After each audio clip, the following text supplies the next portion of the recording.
하게 되고, 심지어는 죄 짓는 일도 자기가 저해놓거든 하나님께 어째 죄에 빠지게 하셨냐라고 할 만큼 우리는 하나님께 하나님에 대한 어떤 일정한 책임과 하나님 무엇 하십니까? 라고 묻는 그런 이제 우리들의 태도가 있습니다. 사실은 하나님께서 실제 우리 인생을 그냥 다스리신다고 우리가 믿는 그 신앙의 전제라면, 교회가 세상에 핍박을 받고 환난을 당하고 있다면 당연히 묻겠죠. 하나님 어디 계시고 또 무엇을 하시는가? 이스라엘이 지금 바벨론에 의해서 침략을 당합니다. 이스라엘이 원래 솔로몬 이후에 두 나라로 나뉘지 않습니까? 북쪽엔 북왕국인 이스라엘, 남쪽은 남왕국인 유다. 근데 북왕국 이스라엘은 벌써 망했고, 그때 남유다가 100년 더 가까이 가다가 마침내 바벨론에서 멸망을 당하는 시점이 다니엘서 1장 1절부터 나오는 겁니다. 그때 바벨론 제국을 크게 만들어낸 그 황제, 왕의 이름이 느부갓네살입니다. 아주 유명한 왕이죠. 이 사람이 이스라엘을 침공해서 예루살렘을 18개월 동안 포위하며 압박해서 결국 무너뜨려요. 18개월, 1년 6개월 동안 예루살렘이 버티지만 끝내 무너지고 맙니다. 버티는 동안에 이들에게는 뚜렷한 한 가지 신앙이 있었어요. 그것은 뭐냐면 하나님이 결코 우리 예루살렘을 무너뜨리지 않으실 것이라. 느부갓네살이 저 이방의 왕이 제 아무리 자기 신들의 힘을 빌고 힘을 과시해도 살아계신 하나님께서 우리를 도우실 것이다 라는 굳건한 믿음으로 버틴 겁니다.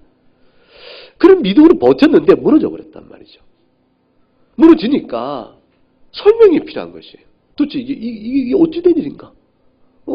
하나님께서는 살아계신가? 아니, 이스라엘이 무너지면 어떻게 되는 거야? 신자를 버리시는가? 이런 이제 질문이 생기게 된 것이죠. 그 질문에 답을 찾는 일이 하나님께서 답을 주고 계신 것과 이스라엘이 답을 찾는 것이 일치해야 이스라엘이 바른 교훈으로 나올 수가 있습니다. 그런데 하나님께서는 이미 사실 왜 이스라엘이 이렇게 무너져야 했던가에 대한 답을 아주 분명하게 주셨습니다. 이스라엘이 동의하고 깨달으면 복이 있고 깨닫지 못하면 그에게 저주가 있고 화가 있는 것입니다. 그것이 무엇이었냐면 다니엘서 9장입니다. 9장에 보면 이스라엘을 멸망케 하신 하나님의 뜻이 나옵니다. 다니엘서 9장 11절 말씀, 11절을 같이 읽어보죠. 온 이스라엘이 주의 율법을 범하고 치우쳐가서 주의 목소리를 듣지 아니하였으므로 이 저주가 우리에게 내렸으되 곧 하나님의 종 모세의 율법에 기록된 맹세대로 되었사오니 이는 우리가 주께 범죄하였습니다. 답은 단순했습니다. 이스라엘은 하나님을 우리가 믿으니 우리는 결코 무너지지 않을 것이다 라고 주장했지만 하나님께서 보면 너희가 범죄했으므로 너희가 저주받을 것이다 하신 것이었어요. 믿음으로 인해서 우리가 보호받을 거라고 말한 저들에게 하나님께서 너희가 믿음을 떠났으니 저주를 받을 것이라고 말씀하셨으니 너희들 상황에 대한 인식이 얼마나 달랐는가를 알 수가 있습니다. 하나님께서 책망하신 것이죠. 징계하신 것이죠. 심판하신 것입니다. 그것은 무엇을 의미하냐면 교회가 내가 하나님을 잘 믿고 있습니다 라는 자기 주장과 자기 의식 안에서 자기가 안전하다고 말해도 소용이 없다는 것이에요. 하나님께서 인정할 만한 신앙인가를 보는 것이 중요하다는 것입니다. 말씀에 비추어 오늘의 우리의 선자리가 어떤가를 돌아보는 일들, 이것이 오늘의 우리 신앙이 하나님 앞에서 어떤가를 말해주는 것이지 우리의 종교적 관행 자체가 우리 스스로 열심히 있다 하여 말하는 것은 아니라는 것을 의미합니다. 다니엘은 9장에 가서 이 깊은 기도 속에서 탄식을 합니다. 온 이스라엘이 다 주의 율법을 범했습니다. 우리 가운데 선한 것이 하나도 없었고 다 치우쳤으며 주의 목소리를 도무지 청종치 아니하였으니 주께서 우리에게 저주를 내리신 것입니다. 우리가 주께 범죄했나이다. 이것으로 인해서 절망 끝나지 않고 다니엘은 9장 기도 깊은 곳에서 하나님께서 우리를 끝까지 새롭게 하실 것을 믿나이다 하고 소원, 갱신에 대한 은혜를 구해 나갑니다. 하나님께서 바벨론의 침공을 받아 예루살렘을 무너지게 한 것은 하나님이 교회를 버리신 것이 아니고 교회를 새롭게 하기 위함이었다는 사실을 드러내는 것이죠. 그러므로 바벨론 포로로 끌려간 이스라엘에게서 요구되는 것은 무엇이겠습니까? 그것은 하나님께서 그들을 예루살렘에 두지 아니하시고 가나안 약속의 땅에서 흩어 그들을 끌어내 바벨론 땅으로 가게 하신 것은 그들은 그곳에 간 모든 상황 속에서 자신들의 죄가를 깨달아 돌이켜 나오도록 하기 위함이었어요. 저들이 회개하고 돌이킬 때 그들은 다시 약속 땅으로 들어오게 될 것이란 말이죠. 축복이 다시 임하게 될 것입니다. 이러한 배경 안에서 다니엘에 관한 다니엘서에 나왔던 다니엘의 여러 가지 에피소드는 각각 우리에게 영적 교훈을 주게 됩니다. 본문을 보겠습니다. 1절과 2절에 보게 되면 유다왕 여호야김이 다스린 지 3년이 되는 해에 바벨론 왕 느부갓네살이 예루살렘 성을 에워쌌다. 주께서 유다왕 여호야김과 하나님의 전 그릇 얼마를 그의 손에 넘기심에 그가 그것을 가지고 신할 땅 자기 신들의 신전에 가져다가 그 신들의 보물 창고에 두었더라. 일단 이 다니엘서는 꾸민 이야기 아니고 역사적 기록임을 이미 전제합니다. 왜냐하면 유다왕 여호야김 다스린 지 3년 되는 해에 언제 있었고 누가 했으며 어떻게 했으며 무엇을 했는가에 대한 얘기가 다 나와있죠. 육하원칙에 대한 기록이 기록되어 있습니다. 다니엘서는 꾸민 이야기 아니고 하나의 역사하신 실제 이야기입니다. BC 605년 전 주님이 태어나시긴 기준 잡아서 그냥 605년 전에 느부갓네살이 자기가 왕권을 잡고 난 첫 해에 예루살렘을 향해 몰려옵니다. 이스라엘은 겁을 먹지 않았습니다. 두려웠죠. 굉장히 두려웠지만 자기들이 끝내 이길 거라고 생각을 했습니다. 왜냐하면 그 전에 아수르가 침공할 때도 하나님께서 일시에 저들을 멸망케 해서 내쫓은 적이 있었기 때문에 그런 하나님의 기적적 역사가 있을 걸 믿었죠. 딱 한 가지 이유였어요. 그것은 뭐냐면 성전을 하나님께서 무너뜨리지 않을 것이라. 예루살렘 어떤 것인가? 성전이 있는 것이다. 성전은 무엇인가? 하나님의 임재의 자리다. 하나님께서 이방 신에게 지시겠는가? 성전이 우리에게 있는 한 결코 우리는 안전하다라고 생각한 겁니다. 생각해보라는 것이에요. 하나님이 성전이 파괴되도록 놔두고 계십니까? 이방 신에 믿고 온 저 세력에 의해서 하나님께서 성전이 파괴되도록 내버려 두시겠는가? 결코 그럴 수 없을 것이니 성전을 안전하게 지키신다면 결국 우리를 하나님께서 개입하여 구해 주실 뻔한 일이다. 그렇게 해서 분명히 그들은 믿었습니다. 그런데 그들이 성전은 믿었으나 하나님 믿지 않았던 사람들입니다. 여기 이제 아이러니가 있게 되는 겁니다. 성전은 굳게 믿었으나 정작 성전의 임재를 통하여 상징하셨던 하나님 그분 자신을 믿지 않았던 것이. 그들은 하나님의 말씀에 불순종했고 각종 우상을 숭배했고 그들은 각종 불법과 불의와 부도덕을 임의로 방자에 행하면서 살면서 태연하게 범하면서도 언제든지 성전 건물만 잘 있으면 그것을 우리가 필요할 때마다 제사를 잘 드리고 있으면 구원을 받을 수 있다고 확신한 것이죠.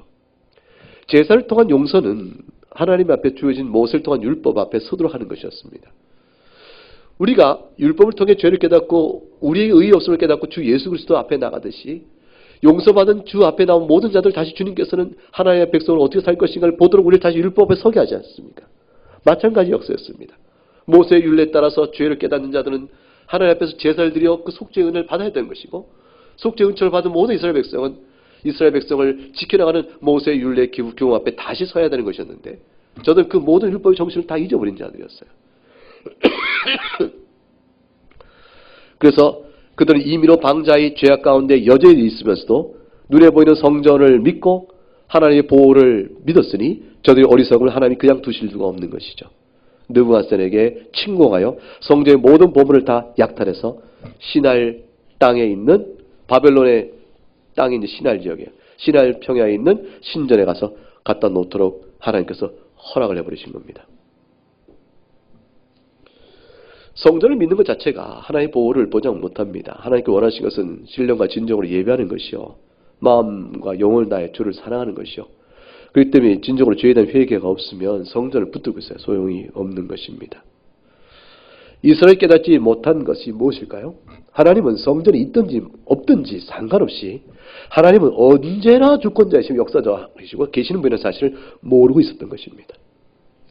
하나님은 성전 때문에 계신 것이 아니고 성전이 있든 없든 성전이 있기 전에도 하나님이 계셨고 성전이 없어진 이후에도 계시고 지금 성전이 없는 이곳에도 주님은 계신 것입니다. 따라서 하나님께서는 성전을 굳게 믿고 그러나 불법한 가운데 이스라엘을 징벌하시면서 그들의 모든 성전의 보물을 가지고 신할 땅으로 자기 신들의 신전에 가져가도록 허락해 버리셨어요. 2절에 보니까 주께서 그의 손에 넘기셨다 되어 있습니다. 따라서 성전의 멸망은 세상의 관점에서 보게 되면 하나님이 진 거지만 하나님의 관점에서 보게 되면 하나님이 그냥 허락하신 일에 불과합니다. 역사의 주권자에게 있어서는 역사를 스스로 자신 손에서 컨트롤하시는 분이 패망이 있고 패배가 어디 있습니까? 주님께 그걸 넘기십니다. 그런데 신할 땅에 넘겼던 건 아주 의미심장한 영적 의미가 있습니다. 이스라엘 하여금 크게 통일하도록 만드는 것인데 바벨론에게는 사실은 그들의 승리를 통해서 자신의 저주를 받게 되는 일이 되기도 합니다. 바벨론 사람들은 이스라엘 침공하고 그걸 성전에 있는 보물을 가지고 신할 땅에 자기 신전에 갖다 놓게 될 때 자기들 마음속에서 득이하죠. 의기양양합니다. 왜냐하면 신할 땅이라는 것은 영적 암흑의 본거지입니다. 사실 창세기 10장 8절과 10절 말씀을 열어보면 한번 볼까요?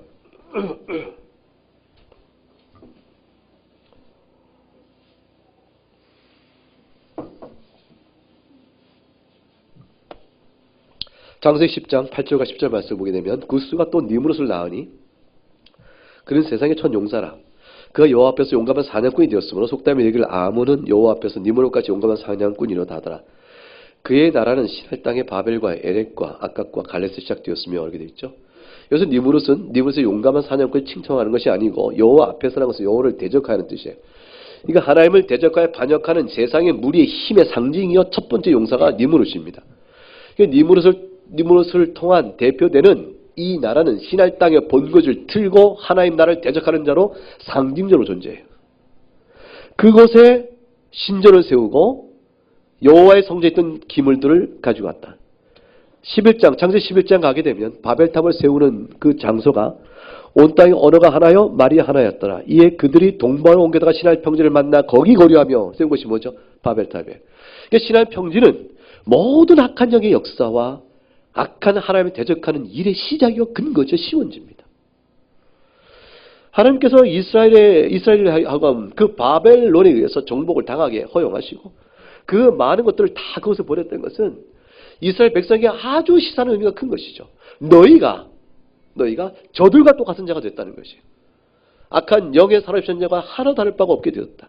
성령에 의해서 새롭게 된 하나님 나라 백성의 본보 모습과 영적 역사의 신령함을 맛볼 수가 없게 되었다는 영적 심판의 의미를 그대로 드러내고 있는 것입니다. 그리고 말하기를 기물 자체, 성전 자체가 하나님의 거룩성을 담보하는 것이 아니라는 사실을 의미하는 것이죠.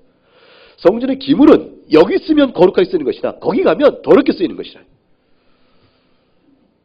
나중에 이스라엘 백성이 바벨론 지역에서 다시 돌아옵니다. 가나안 땅 돌아올 때 성전에 있던 기물들을 다시 찾아 돌아오게 됩니다. 그때는 그 기물들이 거룩하게 쓰임받을 수 있도록 새로운 기회를 갖게 되는 것이죠. 우상 신전에 있을 때 기물들은 더러운 것이로되 꺼내어 하나님의 성전에 합당하게 쓰여지면 거룩한 것이 되어집니다. 결국은 이 세상에 있는 것은 그 자체로 절대적 의미에서 거룩한 수는 없습니다. 하나님 앞에서 마음과 뜻과 힘을 다해 주를 사랑하며 거룩한 그의 균례 앞에 합당하게 서 있으면 그것은 거룩한 것이요. 그렇지 못하면 그 어떤 것도 타락한 것이요, 부패한 것이요, 더러운 것이 되고 맙니다. 종교적 부패도 마찬가지입니다. 그 기독교의 이름으로 행하는 모든 일들이 우리 종교 예식과 모든 것들이 그 모델을 똑같이 행하면서도 죄일 수가 있습니다. 똑같이 행하면서도 의일 수가 있습니다. 하나님 기뻐 받으신 예배일 수가 있는 것이죠. 그 차이는 어디서 올까요? 우리가 하나님 앞에 드리는 예배의 심령이요, 주 앞에 서 있는 삶에 하나님을 바라보는 우리의 영적인 안목과 태도 속에서 결정되어 갑니다. 성령께서 이끄신 대로 나가면 그것은 의로움이요 하나님 받을 만한 제사요 예배가 되지만 그렇지 못하면 그 모든 일도 헛것이 되어집니다. 이런 상황 속에서 이스라엘은 바벨론에서 어떻게 될까요? 바벨에 끌려간 이스라엘 백성에게는 어떻게 될까? 절망과 낙심, 하나님 우리를 버리셨다. 하나님 우리를 버리셨으니 우리에겐 소망이 없도다. 보라 우리가 바벨론의 포로로 끌려왔으니 우리에게 무슨 소망이 있겠는가? 하나님 우리를 버리신 거다 싶어서 하나님을 원망하며 바벨론으로 귀의하여 바벨론의 영혼과 마음을 다 줘버려서 바벨론을 화되어 사는 것이 그들의 살 길인가? 하나님 이스라엘 향해 물으시는 것이죠. 보는 것이에요. 이제 너희는 바벨론의 포로를 끌려간 즉 어떻게 하겠느냐? 주께서 우리를 버리셨으니 우리가 주님께 무슨 소망을 두겠습니까? 이 크고 위대한 제국, 이 위대한 영광, 이 바벨론의 모든 신들을 우리가 섬기겠나이다. 그럴 것이냐? 우상 숭배의 본고지요 암흑세계의 가장 깊은 곳에 넣으시면서 너희가 어떻게 할 것이냐? 이게 물으시는 거죠. 시편 137편 1절에 이때에 끌려간 이스라엘 성도의 한 노래 탄식이 있어요. 1절에 우리가 바벨론의 여러 강변 거기 앉아서 시온을 기억하며 울었도다. 하나님께서 말하시는 것은 그곳에 넣은 이스라엘을 하여금 가장 어두운 곳에 보는 그 깊은 곳에 넣으시고 돌이켜 돌아오는 것이었습니다. 무엇을 기억하며? 시온을 기억하며 시온의 영광을 기억하며. 그리스도인이 죄를 질 수가 있습니다. 우리가 깊은 죄에 빠질 수 있습니다. 죄에 빠진 곳, 허물 속에 넣어져서 자신의 영혼과 마음과 삶이 만신창이됐다. 이렇게 되었을 때 하나님 나를 저주하셨구나 하여 하나님께 떠날 것이냐 아니면 돌아올 것이냐의 선택이 주어져요. 어느 때라도 신자에게는 그것이 주어집니다. 그때 기억할 것은 뭐냐면 지금 자신이 저주받고 심판받아 있는 비참한 자기 자리가 아니라 자신이 이전에 하나님께 드렸던 영광스러웠던 아름다운 때를 기억하는 거예요. 지금 여러분이 예배하는 이 자리를 기억하는 거예요. 여러분 가운데 혹시라도 우리 가운데 누구라도 어려운 죄악에 빠져 하나님의 심판에 있을 때 할지라도 지금 이 예배를 기억하셔야 되는 것이에요. 하나님 나를 사랑하시고 나를 붙이신 그 영광의 때가 어땠는가? 내가 성도와 함께 예배했던 그 행복이 어땠는가? 내가 하나 주일학교 때 배웠던 그 선생님이 주셨던 말씀들, 그때 받았던 사랑, 예배할 때 찬송하며 기도할 때 행복감, 말씀의 은혜에 대한 기쁨들, 감격, 이 기억 속에 남아있잖아요. 그를 기억하며 울며 어느 때 돌아와야 하는 것이죠. 하나님 바벨론에 간 이스라엘에게 그것을 기대하신 것입니다. 그걸 기대하시면서 다니엘서에 기록된 상황을 통해서 하나님이 한 가지를 이스라엘 백성에게 확증해줘요. 그것은 뭐냐면 두려워하지 말고 무서워하지 마라. 너희가 비록 바벨론 가운데 있으나 포로 가운데 끌려가 있으나 역사는 내가 주관한다. 내가 역사를 주관하니 내가 너희를 놓치지 않으니 너희가 내 앞에서 신실하라. 너희가 그러면 살 것이라. 그걸 하나님께서는 적나라하고 분명한 사실을 통해서 보여주기를 원하신 것입니다. 다니엘의 세 친구의 이야기가 다니엘서에서는 여러 군데 나옵니다. 첫 번째 에피소드를 우리가 이곳에 보게 되어집니다. 느부갓네살은 아주 지혜로운 통치자였습니다. 힘이 세서 약탈해 갔지만 몸은 빼앗아도 마음을 못 뺐으면 완전한 정복이 아닌 걸 잘 아는 사람이죠. 그래서 정복한 피정복민들의 마음을 뺏기를 원했습니다. 마음을 뺏기를 원하는 방법은 그에게는 아주 단순한 방식이었습니다. 소위 말하는 융화정책이었는데 그 피정복민들 가운데 가장 똑똑한 아이들을 뽑아서 어려서부터 교육시키는 겁니다. 어른이 아니었어요. 소년들을 뽑아냅니다. 이 소년들을 주술가들은 14살쯤 됐을 것이라 판단합니다. 그때 아이들을 뽑아다 가장 똑똑한 아이를 뽑아다가 그 아이들에게 교육을 시킵니다. 바벨론 언어를 가르치고 역사를 가르칩니다. 그리고 뽑아낸 아이들을 3년 동안 철저히 공부를 시킵니다. 방해받지 않도록 완전한 공부 환경 안에서 공부를 시킵니다. 그때 아이들에게 가르친 내용은 굉장했습니다. 수학 가르치고 과학 가르치고 또 항해법도 가르치고 정치도 가르치고 역사도 가르치며 지리도 가르치며 통치자로서 관리를 행사할 만한 모든 바벨론의 학문 세계를 다 그에게 집어넣습니다. 이것들은 단순히 지식을 익히는 걸 넘어서서 세계관이 바뀌는 것이죠.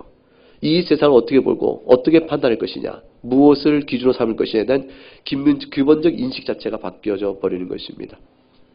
그리고 바벨론의 모든 문화와 학문 전체가 그가 유입되어지면서 바벨론화시키는 것이죠.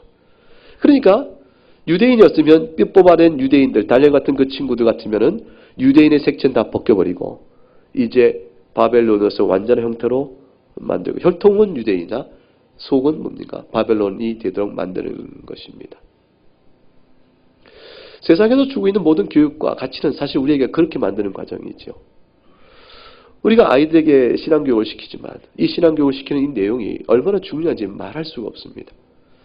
저 아이들의 아이덴티티, 자기 정체성이 어떻게 잡히느냐가 결정되는 것입니다. 내가 하나님의 백성으로서의 자기 정체성이 확고히 잡히는 것인가? 아니면 그냥 세상의 모든 지식의 유입으로 인해서 사람들이 생각하고 좋게 말하는 것을 그냥 따라가는 형태로 따라갈 것인가? 이것이 결정돼 갑니다. 3년 동안 철저한 교육을 가장 고급한 수준에서 시켰고, 그리고 먹는 것조차 왕이 먹는 것과 똑같이 내주었습니다. 청소년기 자라면서 그들은 가장 고급한 것을 경험합니다.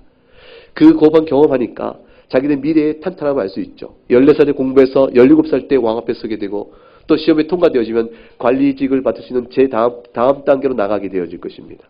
적어도 20세 이를 때에 그들은 20양명의 출세를 하게 되는 것이죠.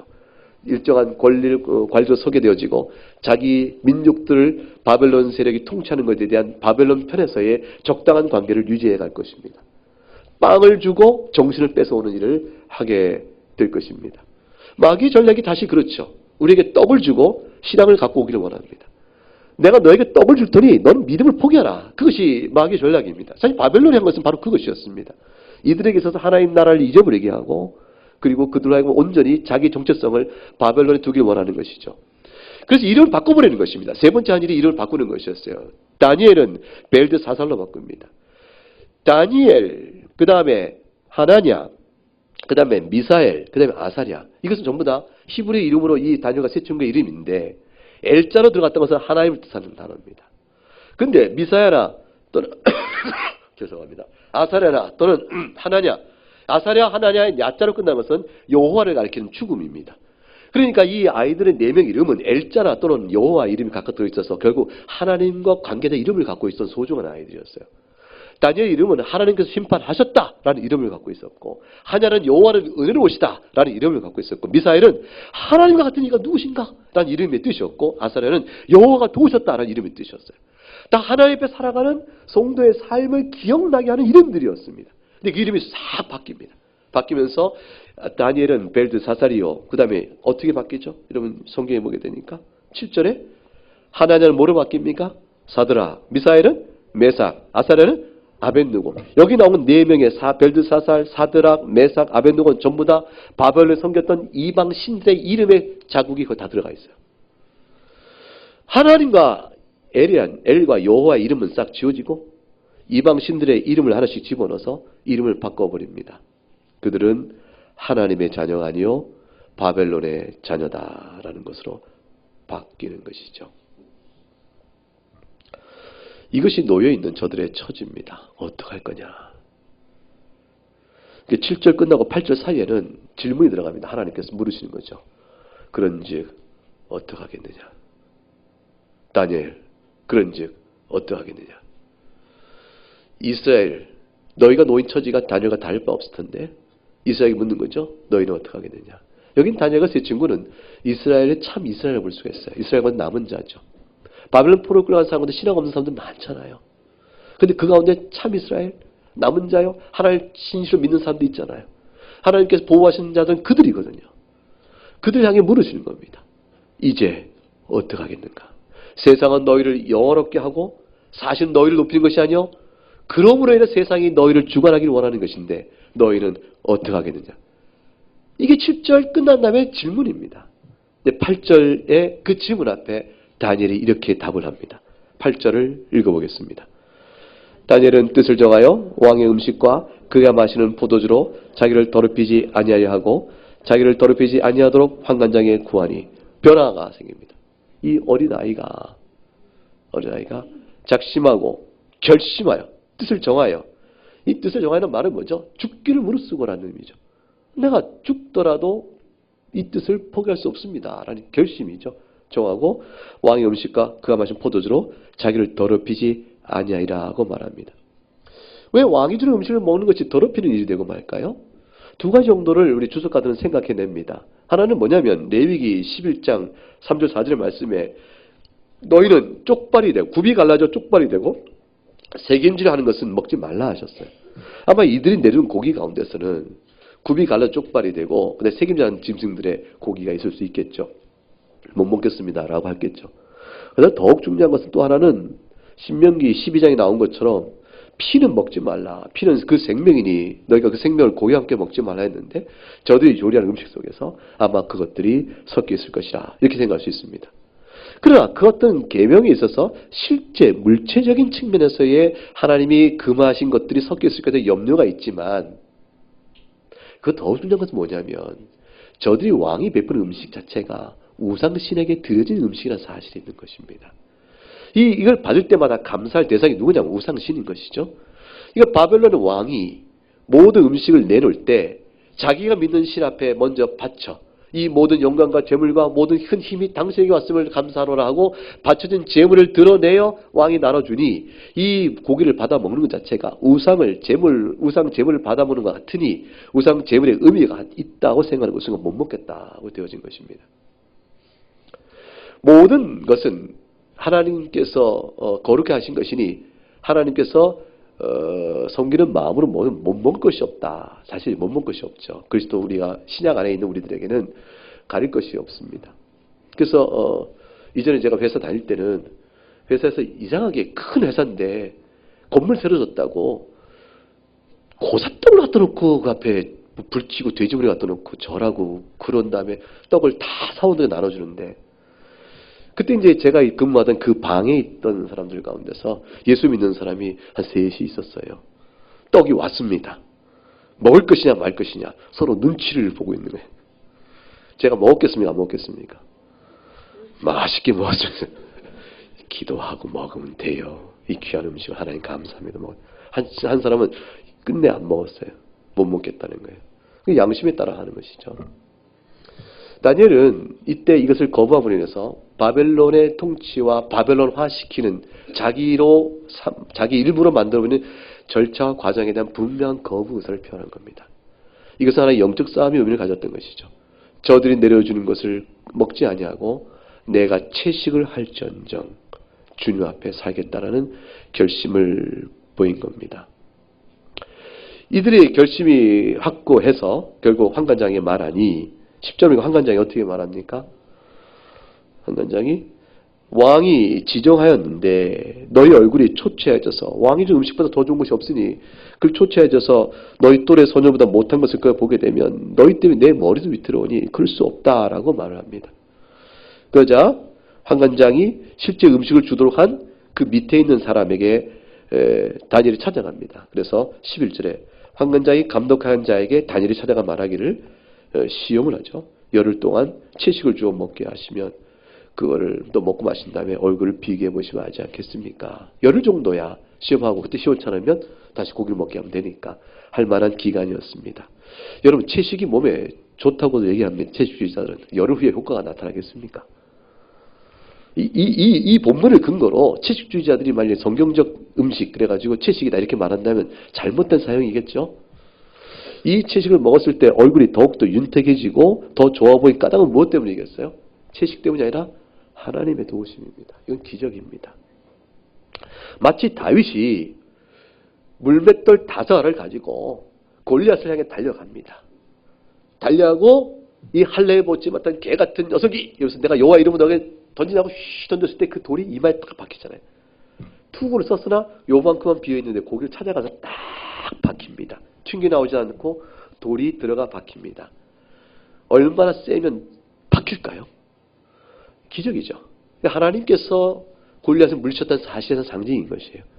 다윗의 힘이 물리친 것이 아니고 그 아이의 경험을 사용하셨지만 그러나 던진 돌이 이마에 박히게끔 정확히 조준돼 들어간 것은 다윗이 평소에도 사자와 곰새끼를 물리친 경험을 사용하셨지만 그 역사 속에 하나님의 손길을 보게 한 겁니다. 온 이스라엘이 하나님이 지키신 이스라엘을 알게 하고 용기를 갖고 싸우도록 이끄신 것이었죠. 하나님은 기적을 그 가운데 보이심으로 인해서 하나님의 주권성을 드러내십니다. 지금 채식의 열흘의 모습의 결과는 채식주의 우월성도 아니고 하나님께서 이들 짓고 있음을 그대로 보여주신 것이에요. 그래서 9절 말씀에 이렇게 되어 있죠. 하나님이 다니엘로 하여금 환관장에게 어떻게 하셨어요? 은혜와 긍휼을 얻게 하셨다. 이거 볼 때 여러분 생각나는 구절이 없습니까?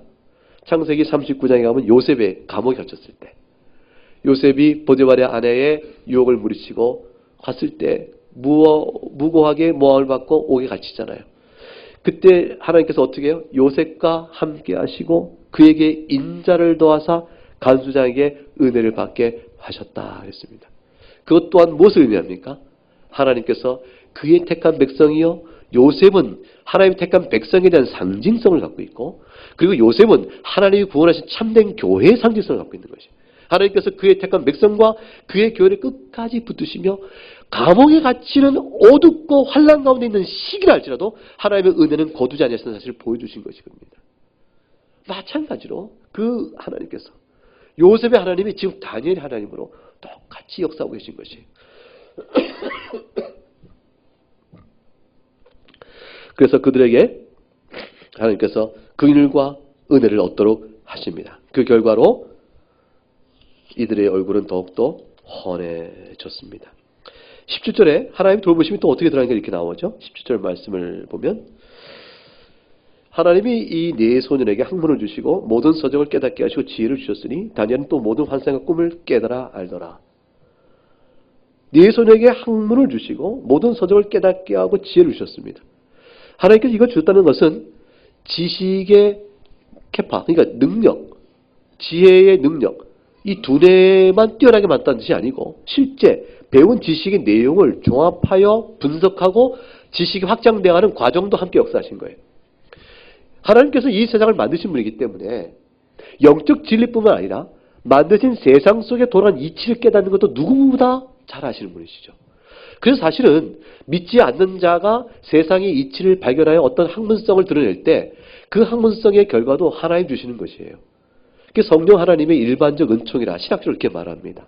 믿는 자나 믿지 않는 자나 공의 두루 하나님 만드신 만물 세계를 이해하고 깨닫고 하는 부분에 있어서 지혜와 지식을 나눠주세요. 그걸 통해서 우리는 자동차를 만들 때 예수 믿는 사람이 만든 건 타고 예수 믿지 않는 사람은 아는 건 안 탄다. 이런 게 아니고 예수 믿는 사람이나 안 믿는 사람이나 공이 그들이 기술력을 갖고 만든 것은 다 하나님 주신 줄 알고 귀하게 사용하면 되는 것입니다.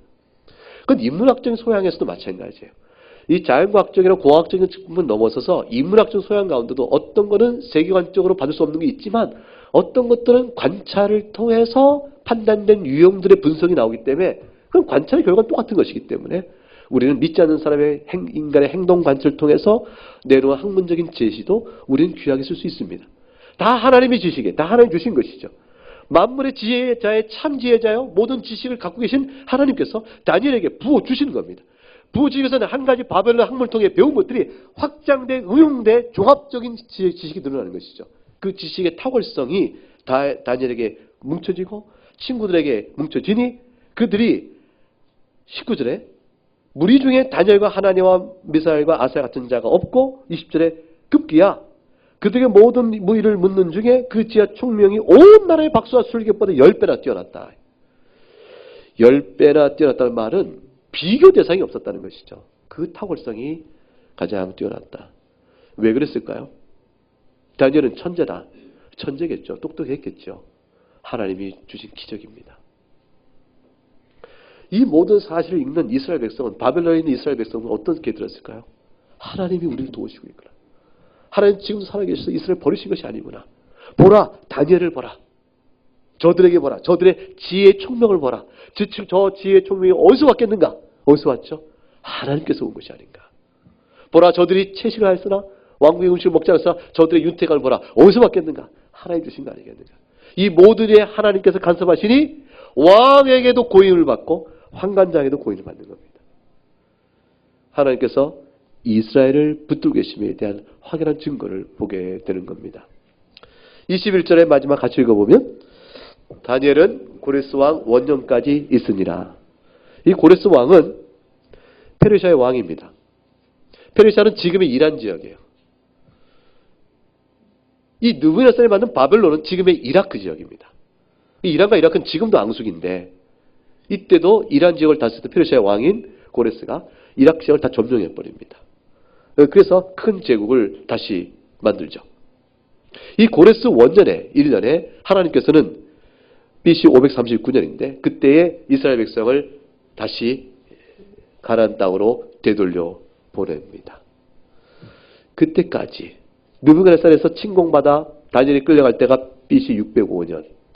이때가 고레스 원년에 의해서 이스라엘 백성이 돌아갈 때가 BC 539년. 이 기간을 합쳐보면 약 66년, 70년 가까운 세월이에요. 그 기간 동안 다니엘이 14살 때 입궁하여 훈련받았다면 70년, 65년 가까운 세월이니까 80이 된 나이요? 80 넘은 나이요. 다니엘은 계속 긴 세월 살면서 4개의 나라를 거쳐가며 고관대직을, 총리적 지위를 유지해가면서 하나님께 주신 지혜로 황제, 가까이 왕의 사랑을 받으면서 다스림을 가게 됩니다. 이 세상의 제국은 흔들릴 것 같지 않았던 바벨론의 영광을 볼 때는 10년, 20년, 100년, 만년 같은 이 제국이 이내곤 무너집니다. 그리고 제국이 또 바뀝니다. 열국이 일어났다가 무너지고 일어났다가 무너지는 긴 세월의 흐름들을 이 부침을 보면서 다니엘은 계속 견고히 자신의 지위를 유지합니다. 하나님 이 짧은 자일의 한 평생을 통해서 한 가지 말씀해 주는 것이죠. 강한 나라가 무너지는 일이 있다 할지라도 연약한 한 개인 다니엘이 표상하고 있는 하나님의 참 백성이요 교회는 견고하게 유지되어가는 것입니다. 그래서 오늘까지 교회가 지탱해 온 것이에요. 지금도 세계 곳곳에 교회가 핍박과 환난 가운데 있는 데가 얼마나 많아요. 그러나 그 나라에서 하나님 택한 백성 부를 때까지 지탱해 갑니다. 사실 우리도 바벨론에 살고 있는 것이죠. 포로로 끌려간 이스라엘처럼 우리도 바벨론 나라에 살고 있는 나그네입니다. 이것은 우리가 하나님 나라를 구원하지 못합니다. 우리가 믿고 있는 성경적 가치관대로 삶을 구현하고 사회를 이루어갑시다라고 말할 때 우리는 상당한 저항을 받게 됩니다.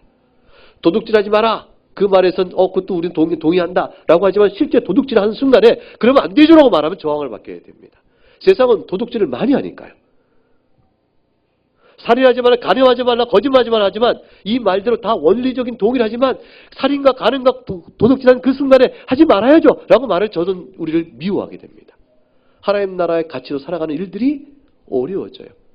우리 이 땅에서 하나님 나라의 백성으로 하나님 나라 가치와 하나님의 다스림 따라 살아가는 실체적인 모습을 구현하려고 합니다. 동력적 의미에서 다스림의 능력 안에서 하나님 나라를 살아가고 있지만 그러나 이루어지는 완전한 하나님 나라는 그 나라를 볼 때까지 기다려야 하는데 그 중간기에 우리는 내 영혼만 본향에 가서 누리게 되겠죠.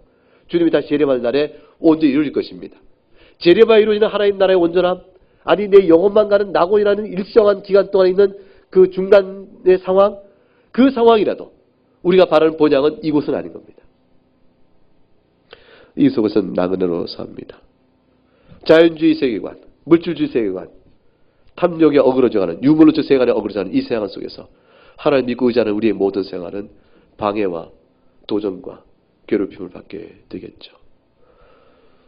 세상이 악하게 살자 할 때 우리는 아니라고 말해야 되는 사람들이니까요.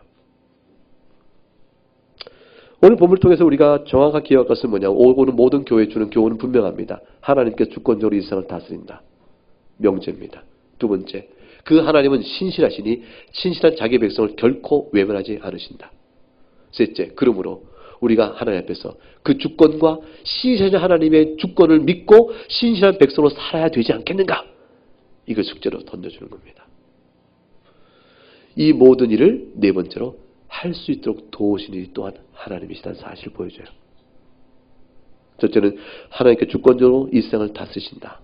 그분은 신실하시니 신실한 성도의 신앙을 귀히 보신다. 그러니 우리가 신실한 자로 살아야 마땅하지 않은가? 두려워하지 마라. 신실하게 살아가는 힘과 능력도 주께서 주신다. 이 내용이 오늘 본문 속에서 다 드러나고 있는 것입니다. 예수님께서 이 땅에 계신 동안에 제사장적 기도를 드리죠. 세상 중에서 내게 주신 사람들에게 내가 아버지 이름을 나타내었나이다. 그들은 아버지 것인데 내게 주셨나이다. 요한복음 17장 6절의 말씀입니다. 그들은 세상에서는 아버지의 말씀을 지킨 자들입니다. 아버지의 말씀을 지킴으로 인해서 세상 가운데 있으나 세상에 속한 자가 아니라는 사실을 드러내고 있는 겁니다. 내가 아버지의 말씀을 그들에게 주었사오며 세상이 그들을 미워하였사오니 이는 내가 세상에 속하지 아니한 것 같이 저들도 세상에 속하지 않은 자로 인함이니이다. 내가 비옵는 것은 그들을 세상에 데려가시기 위함이 아니요 다만 악에 빠지지 않게 보존하시기를 위함이니이다. 내가 세상에 속하지 아니한 것 같이 그들도 세상에 속하지 아니한나이다. 주님께서 몇 번을 반복하신지 몰라요. 그들을 진리로 거룩하게 하옵소서. 진리를 거룩하게 하심이 우리가 세상에 속하지 않은 자라는 사실을 드러내는 것입니다. 그리스도인은 따라서 세상 속에 살고 있지만 세상에 속한 자가 아니라는 사실을 특징적으로 드러나게 되어 있습니다. 이 특징을 주님께서 산상수훈에 뭐라 하셨냐면 너희는 세상의 빛이라 그러신 거예요. 너희는 세상의 소금이라 그러신 것이. 그리고 너희의 착한 행실을 보고 하늘에 계신 너희 아버지께 영광을 돌리라 그러신 것이. 이 착한 행실은 하나님의 말씀 따라 살아온 성도의 삶이죠. 우리에게 그것이 드러나게 되어 있다는 것입니다. 우리가 연약하게 죄를 범하지 않는가? 그건 아니에요. 죄를 범하고 실수하고 많은 허물들이 있어요. 그러나 그 모든 것에 불구하고 그러나 성도이기 때문에 드러나는 회개도 있고 삶의 전환도 있고 순종도 있다는 것이죠. 온전함이 아니요. 그러나 반드시 있을 것을 얘기하시는 겁니다. 요한계시록 2장 10절에 교회를 얘기하면서 너희는 장차 받을 고난을 두려워하지 말라고 하셨습니다. 성도면 성도답게 사는 동안에는 거창스러우며 고난이 있다는 것이죠. 마귀가 장차 너희 가운데 몇 사람을 오게 던져 시험을 받게 하리니 이건 환난이 심하면 하나님께 그를 위해 허용하기도 하십니다. 시험을 받게 하리니 너희가 10일 동안 환난을 받을 것이라. 10일 동안이라는 말은 짧지 않은 세월을 의미합니다. 그러나 끝이 있음을 말해주죠. 그리고 하신 말씀이 네가 죽도록 충성하라 그랬습니다.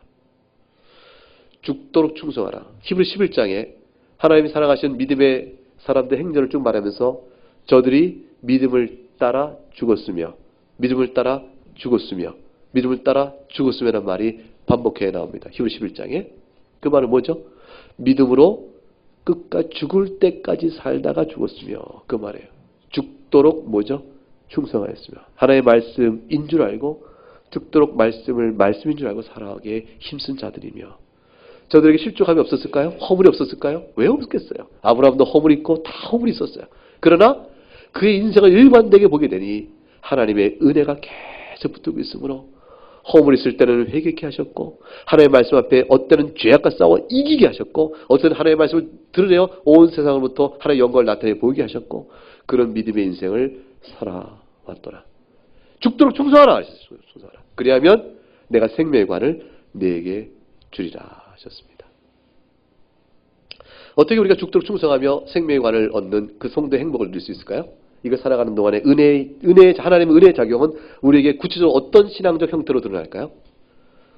기도입니다. 말씀과 기도뿐입니다.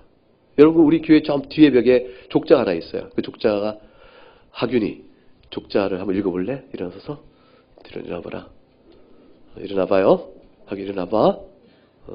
김하균 일어나서 뒤로 오더라. 저 뒤에 족자가 있지? 저기 네 글자가 있단다. 읽어볼 수 있겠니? 아직 모르니? 아버지가 아직 안 가르쳐주셨니? 아버지가 아직 그걸 안 가르쳐줬구나. 앉거라. 네 탓이 아니냐. 저거를 걸자마자 아이들을 불러 모아 아들아 봐라. 저게 기도일관이니라. 뜻은 성도는 기도로 모든 일에 일관되게 나갈 것이요 기도로만 모든 일을 승부를 볼 것이라. 이런 뜻이니라. 박윤선 박사님이 기도의 사람이었는데 그분이 자기 직접 쓴 필지로 글을 써서 이걸 썼던 글이 마치 우리가 이렇게 이거 진보는 아니고 카피본입니다. 그걸 하나 이렇게 구하여 드러났으니 기도하며 평생을 살아야 되지 않겠느냐. 이렇게 아버지가 아직도 안 가르쳐주셨다 이거죠. 하긴 저도 지금에 말하니까 설교를 빙자해서 성도는 평생 동안 죽도록 충성하는데 우리 힘으로 못합니다. 우리 힘으로 사는 성도 인생이 어디 있습니까? 기도로 하는 것입니다. 기도는 말씀에 근거해야 하는 것입니다. 말씀에 비추어 돌아보고 하는 것입니다. 말씀과 기도로 살아갑니다.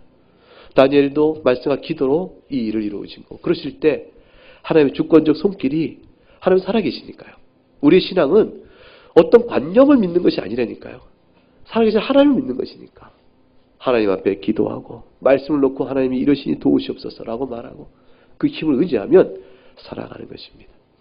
예수님께서 이런 상황을 잘 아시고 우리가 바벨론에 포로 끌려간 이스라엘 같은 우리 처지를 아시고 나그네인 줄 아시고 우리에게 약속해 주셨어요. 누가복음 12장에 6절과 7절에 참새 5마리가 2 아사리온에 팔리는 것이 아니냐.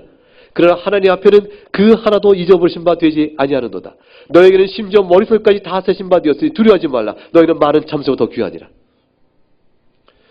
이거는 하나님의 섭리와 보호에 대해서 가장 극적인 표현입니다. 공주의 나는 새를 보라. 저 참새 5마리 2 아사리 팔리는 거 아니냐.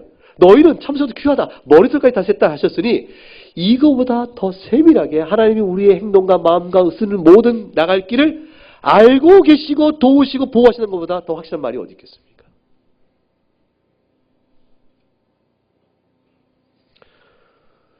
지금 같으면 나노 시대니까 나노 분초마다 그래서 이렇게 말씀을 다시 하셨을까요? 주님은 우리에게 두려움인 줄 아시고 누가복음 12장 32절에 적은 무리여 무서워하지 말라 하셨습니다. 너희 아버지께서 그 날을 너희에게 주시기를 기뻐하시느라 했습니다. 하나님 나라의 백성은 하나님께 지키시 두려워하지 말고 하나님 기뻐하시 그 나라를 받아 누리라. 우리 인생 중에 여러 유혹이 있을 것입니다. 우리 인생 중에 여러 시험이 올 것입니다. 우리는 분명한 하나님 앞에서 마땅히 성도의 할 바가 무엇인가 기억해내는 일이 중요합니다. 그 순간 기억하면 됩니다. 어떤 유혹이 강하게 왔을 때 잠깐 하나님 앞에서 나는 어떻게 되지? 하나님 앞에서 어떡하지? 라는 생각만 기억해내면 됩니다. 그러면 그 순간에 하나님께 우리 마음을 주장해 되세요. 우리가 죄를 범할 때는 하나님 앞에서 어떡하지라는 생각을 놓쳐버린 것이에요. 하나님 앞에서 서 있다는 생각을 깜빡 잊으면 그냥 미끄러져 가는 것입니다. 모든 타협과 악을 행하게 되거든요. 우상 제물이 하나님 앞에 서 있다는 생각을 잊어버리면 만나게 보일 따름이에요. 얼마나 달콤하고 만나겠어요. 바벨론의 학문과 지식이 하나님 앞에 서 있다는 생각을 잊어버리면 하나님께서 모든 지혜, 지식의 참 주인의 사실을 잊어버리면 바벨론 학문의 영광 앞에 눌려버립니다. 이만한 영광이 어디 있겠나. 다 그렇게 버립니다. 절간에 가면 신비롭고 뭐가 있을 것 같지 않습니까? 깊은 산 속에 물 좋고 산 좋고 공기 좋고 나무도 큰 나무 있는 곳에 이렇게 절간 지어놓고 거기서 이렇게 목탁 두들기 이렇게 하신 분 보면 모든 욕망을 다 초월하고 깊은 종교적 사색 속에서 배울 만한 게 있겠다 싶은 그 느낌이 안 듭니까? 저를 노려보세요. 목사님 그런 거 드십니까? 여러분 많은 사람들이 거기 마음 뺏겨요. 그냥 뺏깁니다. 무엇이 있을 것 같지요? 참된 지혜와 지식은 하나님의 것입니다. 하나님 앞에 서 있다는 사실을 잊어버리면 세상의 영광은 우리 마음을 뺏어가기에 충분합니다. 세상의 군사력의 힘은 우리 마음을 뺏어가기에 두려워하기에 충분합니다. 그것은 우리가 너무 잘 알고 있지 않습니까? 이미 겪은 생활 속에서. 이제 하나님께서는 우리에게 두려워하지 말라. 내가 살아있느니라. 내가 주관하느니라. 내가 나의 백성을 향해 신실하느니라. 약속을 내가 결코 잊지 않으니 너 약속 잊지 말고 내 앞에 나오라 말씀하는 겁니다. 로마서 8장 한 말씀을 같이 읽고 설교를 마치겠습니다. 로마서 8장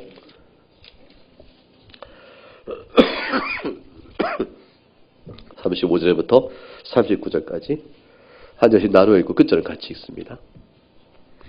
누가 우리를 그리스도의 사랑에서 끊으리요? 환난이나 곤고나 박해나 기근이나 적신이나 위험이나 칼이랴. 기록된 바 우리가 종일 주를 위하여 죽임을 당하게 되며 도살당한 양같이 여김을 받았나이다 함과 같으니라. 그러나 이 모든 일에 우리를 사랑하시니로 말미암아 우리가 넉넉히 이기느니라. 내가 확신하노니 사망이나 생명이나 천사들이나 권세자들이나 현재이나 장래나 능력이나 같이 읽어요. 높음이나 기쁨이나 다른 어떤 피조물이라도 우리를 우리 주 예수 그리스도 안에 있는 하나님의 사랑에서 끊을 수 없으리라. 어떤 피조물? 여러분 마귀도 피조물입니다. 마귀가 자기가 부리는 귀신들이 아니고 마귀 그 자체가 달려와도 그리스도 안에서 우리를 못 끊어냅니다. 천사 미가엘이 싸우다가 끝내 이기지 못할 만큼 강한 마귀지만 그 사탄이지만 사탄이 우리 그리스도 안에서 못 끊어냅니다. 우리 절대적 안전과 보장을 주님께 지켜주고 계신 것이에요. 예수 그리스도를 믿음으로 붙드는 자에게는 천국 영생이 약속되어 있어요. 이건 마귀가 못 끊어갑니다.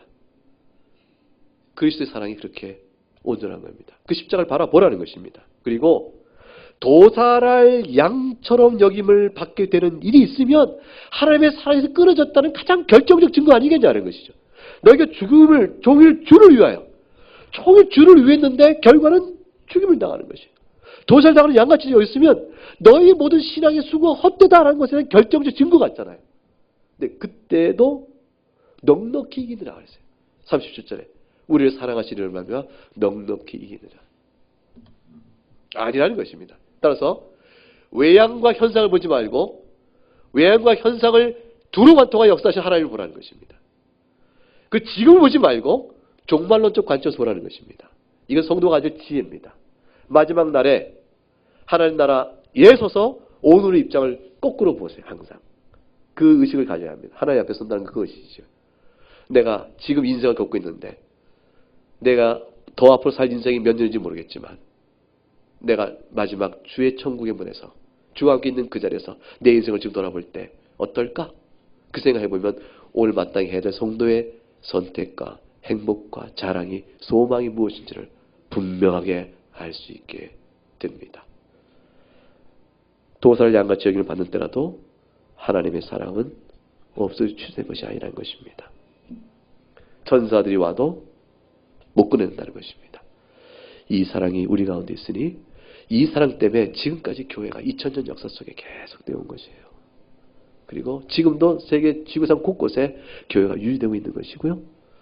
우리들 각각의 신앙생활도 우리처럼 연약한 자들, 우리처럼 허물 많은 자들, 우리처럼 신앙이 없는 자들, 약한 자들들도 주님께 붙들어 주고 계신 겁니다. 오늘 모였고 다음 주에 또 뭐 예배할 것이고 그 다음 주에 또 뭐 예배할 것이고 생명 다하는 날까지 우리는 예배하기를 결코 그치지 않는 하나님의 자녀로 살아가는 것입니다. 하나님의 신실하신 은혜가 우리 가운데 나타나기 때문이죠. 이 말씀 기억하면서 함께 찬송하겠습니다. 찬송 345장